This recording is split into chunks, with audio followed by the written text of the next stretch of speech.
I'm Joshua David. I'm one of the two co-founders of Friends of the Highline. I'm Robert Hammond, and I'm a co-founder of Friends of the Highline.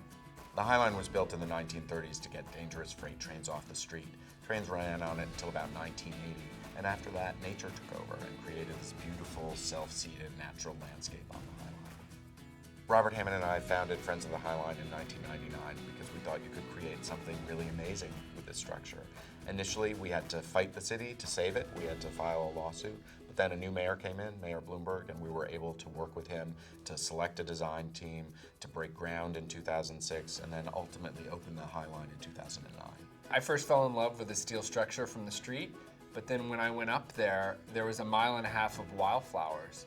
So you had this wildscape right in the middle of Manhattan. And I think that was, one of the inspirations is how nature can sort of reclaim and take over the city.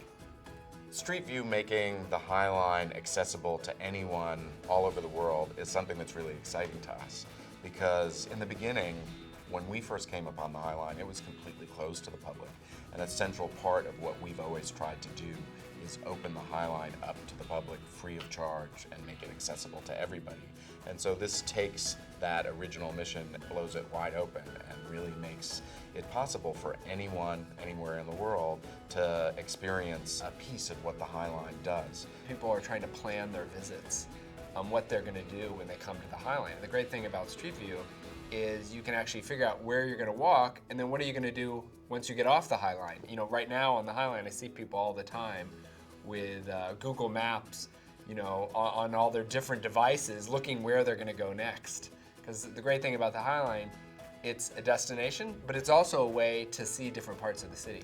So if you're planning a trip to the city or you just can't come to New York at all, definitely check out the Highline on Google Maps and Street View. It's a way of experiencing this incredible place if you can't get there yourself.